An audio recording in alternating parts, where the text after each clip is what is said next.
Hello students, आज फिर हम एक नया टॉपिक देखेंगे जो कि आपके कम्युनिटी हेल्थ नर्सिंग के यूनिट सेकंड से लिया जाता है। डिटर्मिनेंट्स ऑफ हेल्थ में स्टेटस ऑफ स्पेशल ग्रुप। ठीक है, कुछ ग्रुप को स्पेशल कैटेगरी दी गई है जिनके लिए हम लोगों को हेल्थ इश्यूज़ में ज़्यादा अलग से ध्यान देना है, जिसमें वुमेन्स आते हैं, फिज़िकली चैलेंज बच्चे आते हैं और चिल्ड्रंस आते हैं। तो अपन वन बाय वन देखेंगे सभी को। तो आज पहली बार देखते हैं अपन स्टेटस ऑफ स्पेशल ग्रुप में वुमेन्स। ठीक है, बहुत ही सिंपल टॉपिक है। वुमेन को स्पेशल ग्रुप में इसलिए रखा गया है क्योंकि काफ़ी पुराने समय से लेके अभी तक अगर देखा जाए तो वेरियस कम्युनिटी में वुमेन का स्टेटस काफ़ी कम रखा गया है। ठीक है, और उनको बहुत ज़्यादा रिस्पॉन्सिबिलिटीज़ होती हैं। कुछ वुमेन वर्किंग होती हैं, कुछ वुमेन वर्किंग नहीं होती हैं। उन लोगों का education status as compare to male कम रहता है। इकोनॉमिक स्टेबिलिटी उनके में कम रहती है। उनके ऊपर फैमिली का कई प्रकार के काम का बर्डन ज़्यादा रहता है। तो अपन देखेंगे वुमेन्स के हेल्थ में क्या क्या प्रॉब्लम्स हैं। ठीक है, तो अपन देखते हैं status of special group womens या female. Indian constitution honoured women as legal citizen of India and have equal rights like man. ठीक है, इंडिया के गवर्नमेंट के साइड से, हमारे कानून के साइड से, ठीक है, मेल हो या फीमेल हो, सभी को क्या दिया गया है? इक्वल राइट्स दिए गए हैं। ठीक है, जितने राइट्स मेल को हैं उतने राइट्स फीमेल्स को भी हैं। Indian women were elected and serve in prestigious position like prime minister, president of India, chief minister, chief justice, governor. ठीक है, अगर वुमेन को प्लेटफॉर्म मिल जाए, मौका मिल जाए, तो वो कई जगह पे अपना काम साबित करके दिखा सकती हैं। ठीक है, जैसे कि हमारे यहाँ पर देखा जाए तो प्राइम मिनिस्टर वुमेन रह चुकी है, इंदिरा गांधी। ठीक है, उसके बाद प्रेसिडेंट ऑफ इंडिया। ठीक है, दैन चीफ मिनिस्टर, ढेर सारे, एक प्रेसिडेंट भी रह चुके हैं, चीफ मिनिस्टर भी रह चुके हैं, चीफ जस्टिस भी रह चुके हैं, गवर्नर भी रह चुके हैं। ठीक है, in India mostly in family males are more dominant figure of their families and the same continued even outside। अगर इंडियन फैमिली की कल्चर की बात करें अपन लोग, तो यहाँ पर अपन बोल सकते हैं कि हमारी जो कम्युनिटी है वो आम तौर पर मेल फोकस्ड है। ठीक है, या पुरुष प्रधान जिसको कम्युनिटी जिसको अपन बोलते हैं। ठीक है, तो यहाँ पर वुमेन को जो राइट है वो लीगल तौर पे तो इक्वल मिला गया है, लेकिन अगर फैमिली की बात करें तो यहाँ पर वुमेन्स के जो अधिकार हैं उसको काफ़ी हद तक डोमिनेट किया जाता है। ठीक है, बाय मेल्स। तो अपन देखेंगे current situation of women in India, क्या कंडीशन में है वुमेन्स इंडिया में। ठीक है, सेक्स रेशियो की बात कर लें तो ढेर सारे स्टेट में ऐसा है कि सेक्स रेशियो वुमेन का काफ़ी कम है। ठीक है, एज़ कम्पेयर टू मेल। ठीक है, अपने छत्तीसगढ़ की बात करें तो काफ़ी अच्छे पोजीशन पे हैं।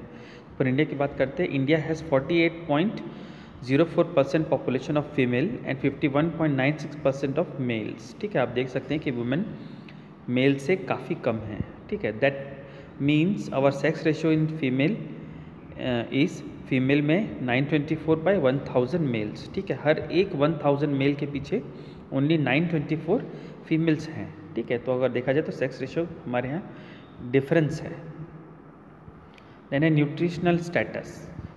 ठीक है, न्यूट्रिशनल स्टेटस भी देखा जाए तो काफ़ी कम्युनिटी में वुमेन का nutritional status as compare to males बहुत ही ख़राब रहता है। ठीक है, in many communities females and girl babies were treated unequally as compare to male और बॉय बेबीज़। ठीक है, ढेर सारी कम्युनिटी में जो लड़का और लड़की के बीच में जो एक जैसा व्यवहार नहीं किया जाता, अनइक्वल बिहेवियर किया जाता है। उनको खाने के लिए भी कम दिया जाता है, उनके साथ पढ़ाई भी उनको कम कराया जाता है, उनके तरफ कॉन्शियसनेस भी लोगों का कम रहता है।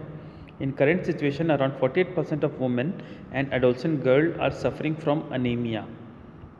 मतलब कि हर एक 100 में से 48 लड़की की या गर्ल क्या है, अनीमिया से ग्रसित है, जो कि काफ़ी दुख की बात है। ठीक है, even malnutrition and other nutrition deficiency diseases are also higher in female. और माल न्यूट्रिशन भी है उनमें, दूसरे डेफिशिएंसी डिसऑर्डर डिजीज़ भी हैं उनमें। ठीक है, तो वुमेन्स में देखा जाए तो एज़ कम्पेयर टू मेल उनमें न्यूट्रिशन स्टेटस काफ़ी ख़राब है। एजुकेशन की बात करते हैं, according to 2011 census adult literacy rate for male is 78.8 against 59.3% of female. यहाँ पर देखेंगे तो फिर से एजुकेशन स्टेटस में वुमेन कम पढ़ी लिखी हैं, मेल्स ज़्यादा पढ़े लिखे हुए हैं। तो सीधी सी बात है कि हमारा समाज जो है वो फीमेल्स को कम पढ़ा रहा है, ठीक है, लोग अपने बच्चियों को कम पढ़ने भेज रहे हैं। Education of women is also underestimated by many Indian communities because of that education ratio is also less in women as compare to man. ठीक है, कई जगह पे जो एजुकेशन रेशियो है वो काफ़ी कम है मैन एंड वुमेन के बीच में। ठीक है, to solve this issue government has launch many scheme like free education of girl child from school to college, free bicycle, free book, free uniform etcetera. ठीक है, ये सब चीज़ों से ओवरकम होने के लिए गवर्नमेंट ने ढेर सारी स्कीम लाई है। कई बच्चे, आप लोग भी स्कूल से पढ़े होंगे, गवर्नमेंट स्कूल से, वहाँ पर आपको पूरी तरीके से कोई भी फीस नहीं लिया था, पूरा फ्री है आपका। ठीक है, इवन छत्तीसगढ़ में अगर आप गवर्नमेंट कॉलेज में जनरल कोर्सेज करते हैं और पीजी कोर्सेज तक भी करते हैं तो लड़कियों के लिए वो फ्री है। फ्री यूनिफॉर्म भी मिलता है, इसको घर से स्कूल पहुंचने के लिए फ्री बाइसिकल भी मिलता है, बुक एंड यूनिफॉर्म भी मिलता है। देन अपन देख रहे थे current situation of women in India, है ना, तो उसमें पहला अपन देखे थे sex ratio, nutritional status, education. अब फोर्थ चीज़ आ रहा है wages for women and man. अगर वुमेन लोग काम करने भी जाएं तो देखने को ये मिलता है कि उनसे काम ज़्यादा लिया जाता है, लेकिन वेजेस मतलब सैलरी है या तो उनकी रोजी मजदूरी है वो एज़ कम्पेयर टू मेल काफ़ी कम रखा गया है। ठीक है, देन है चाइल्ड मैरिज। ठीक है, इंडिया के लिए एक अभिशाप है चाइल्ड मैरिज। ठीक है, तो ऐसी बच्चियां जो 14, 15, 16 साल की, उनकी शादी करा दी जाती है। ठीक है, और वो लोग किसी भी तरीके से फिज़िकली साइकोलॉजिकली डेवलप नहीं हुए रहते हैं और उनको चाइल्ड बियरिंग के लिए ले आया जाता है।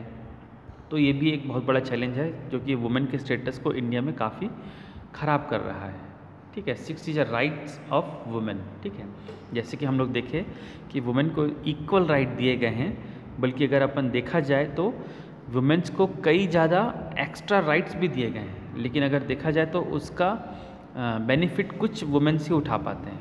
ठीक है, जैसे कि राइट ऑफ वुमेन में कई प्रकार के कानूनी तौर पे अधिकार दिए गए हैं, जैसे कि रिजर्वेशन है, कई तरीके के नौकरियों में रिजर्वेशन है, आरक्षण है। ठीक है, इस तरीके के परसेंट वेटेज है, और नौकरी करते तो मैटरनिटी लीव, ऐसे कई तरीके के लीव उनके लिए या राइट्स उनको दिए गए हैं।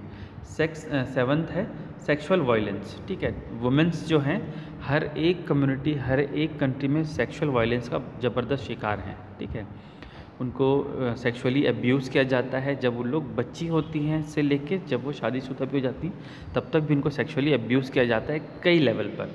कभी इसमें अधिकांशतः जो देखा गया कि 60% से ज़्यादा ऐसे लोग होते हैं जो कि उनके कोई ना कोई फैमिली मेम्बर या परिचय के लोग ही होते हैं। ठीक है, तो सेक्सुअल वायलेंस भी एक बहुत हार्म कर रहा है हमारे इंडियन वुमेन्स को।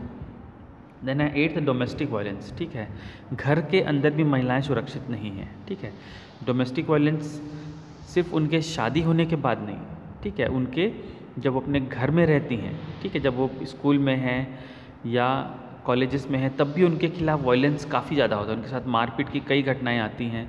स्कूल में उन लोगों को ज़्यादा कई स्टेट में उनको पढ़ने ज़्यादा नहीं दिया जाता है, वो कहीं घर से बाहर निकलने में उनको परेशानी है। अगर ऐसा रहता है तो उनको शारीरिक और मानसिक दोनों तौर पे उनका प्रताड़ित किया जाता है, वायलेंस किया जाता है। ठीक है, देन 9th चीज जेंडर इनइक्वालिटी। अगर अपने इंडिया में देखा जाए तो जेंडर इनइक्वालिटी बहुत ज़्यादा है। ठीक है, कई जगह पे मेल डोमिनेंट लोग ज़्यादा हैं। फीमेल्स को वर्किंग अगर जगह जाते भी हैं तो मेल्स लोग चाहते हैं कि ये काम सिर्फ मैन ही कर सकें, वुमेन क्यों करें, इस तरीके का बिहेवियर है। जबकि आज देखा जाए तो पायलट से लेके ट्रेन चलाने वाली से लेके बस ड्राइवर से लेके हर एक कोई वुमेन्स हैं। तो फिर भी उनको कई जगह पे वो जब नौकरी के लिए अप्लाई करती हैं तो देखा जाता है कि वो लोगों को केवल फीमेल होने के कारण से वो नौकरी से हटा दिया जाता है, जबकि वो उस पोस्ट के लिए हाईली एलिजिबल रहते हैं फिर भी। ठीक है, तो ये है स्टेटस ऑफ वुमेन हमारे इंडिया में। सेक्स रेशियो देखिए अपन, न्यूट्रिशनल स्टेटस देखिए, एजुकेशन देखिए, wages for women and man, child marriage देखिए, राइट्स ऑफ वुमेन देखिए, सेक्सुअल वायलेंस देखिए, डोमेस्टिक वायलेंस देखिए, जेंडर इनइक्वालिटी देखिए। देन नेक्स्ट अपन लास्ट देख रहे हैं welfare program for women in India. जब गवर्नमेंट ऑफ इंडिया को जब पता चला कि वुमेन का स्टेटस हमारी कम्युनिटी में काफ़ी ख़राब है, तो अगर उनके लिए कुछ अलग से योजनाएं लाई जाएँ, तो इनके स्टेटस को आगे बढ़ाया जा सकता है। ठीक है, अगर किसी भी ग्रुप को हमको अगर एम्पावर करना है, आगे बढ़ाना है, तो उसके लिए सीधी सी बात है, हमको कई प्रकार के स्कीम लाने पड़ेंगे, उनको एजुकेट करना पड़ेगा, उनको फाइनेंशियली एड देना पड़ेगा, उनके लिए रोजगार देना पड़ेगा, तभी उनका एम्पावरमेंट हो सकता है। तो ऐसे कई तरीके के स्कीम लाए गए, जैसे कि है Rajiv Gandhi scheme for empowerment of adolescent girl, ठीक है, जिसको सबल नाम दिया गया है क्योंकि एडोलसेंट गर्ल के लिए चला जाता है। देन इंदिरा गांधी मातृत्व सहयोग योजना, ठीक है, जो मदर्स के लिए सहयोग योजना है। देन है support to training and empowerment program for women, इसको स्टेप नाम दिया गया है, जिसमें कि खास तौर पे ऐसे वुमेन जो कि किसी कारण से पढ़ाई छोड़ दिए हैं या हाउस वाइफ हैं, उन लोगों को थोड़ा छोटा मोटा ट्रेनिंग, स्किल डेवलपमेंट ये सब करा के क्या करते हैं, कुछ गवर्नमेंट के साइड से महिला स्व सहायता समूह बना के, सेल्फ हेल्प ग्रुप बना के उनको एड प्रोवाइड कर दिया जाता है ताकि वो लोग अपनी जीविका चला सकें। ठीक है, जैसे कि देखेंगे आप हर एक जिलों में ऑर्डर दिया गया है कि यूनिफॉर्म सिलने का काम वुमेन सेल्फ हेल्प ग्रुप करेंगे, आंगनवाड़ी के जो रेडी टू ईट फूड है उसका प्रिपरेशन का काम सेल्फ हेल्प ग्रुप करेंगे। तो इस तरीके से उनको सपोर्ट दिया जाता है, ट्रेनिंग दिया जाता है और एम्प्लॉयमेंट प्रोग्राम दिया जाता है। हॉस्टल फॉर वर्किंग वुमेन, ये जो वर्किंग वुमेन है खासतौर पे डिस्ट्रिक्ट लेवल पर इनके लिए एक अलग से प्रोविज़न होता है हॉस्टल बनाने का। ठीक है, जिसको कि अपन आम तौर पे जानते हैं ट्रांजिट हॉस्टल बोलते हैं। ठीक है, ये हर एक डिस्ट्रिक्ट में अवेलेबल होता है। जो कि वर्किंग वुमेन होती है, अपने घर को छोड़ के डिस्ट्रिक्ट में काम करने के लिए आती हैं, उनके लिए हॉस्टल फैसिलिटी है जो कि गवर्नमेंट के साइड से मिनिमम रेंट पे अवेलेबल होता है। देन है 5th point, women empowerment through livelihood program. ठीक है, आप लोग सब जान रहे हैं कि पिछले कुछ सालों से, लगभग 6 सालों से हम लोग लाइवलीहुड प्रोग्राम के बारे में बहुत ज़्यादा सुन रहे हैं। हमारी गवर्नमेंट चाहती है कि हमारे हर एक पर्सन क्या हो, स्किल्ड हों, तो उसके लिए क्या है, कुछ ना कुछ छोटी मोटी ट्रेनिंग देनी पड़ेगी। ठीक है, तो ऐसे लोग जो कि बेरोजगार हैं या हाउसवाइफ हैं या उन लोग के पास कुछ स्किल ट्रेनिंग नहीं है जिसके कारण से वो लोग अच्छा पैसा कमा नहीं पा रहे हैं, तो उनके कारण इसके लिए क्या कर रही है गवर्नमेंट, लाइवलीहुड कॉलेजेस सारे डिस्ट्रिक्ट लेवल पे खोला गया है, जहाँ पर सिलाई का काम, ब्यूटी पार्लर का काम, कैटरिंग का काम, नर्सिंग सर्विसेज, ऐसे काफ़ी सारे 1000 से भी ज़्यादा कोर्सेस उसके अंतर्गत आते हैं, जिसको करके कोई भी वुमेन लाइवलीहुड प्रोग्राम से जुड़ सकती है और उसके बाद वहाँ पर से लाइवलीहुड कॉलेजेस के ज़रिए इनका प्लेसमेंट किया जाता है। ठीक है, तो अगर ये अपना खुद का अर्निंग करेंगे, जब इनके हाथ में पैसा रहेगा तो डेफिनेटली इनका एम्पावरमेंट बढ़ेगा।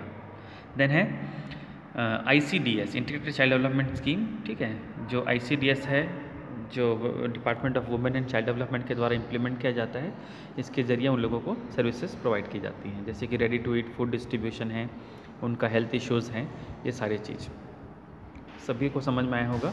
तो हमारा टॉपिक था आज का status of special group women और फीमेल।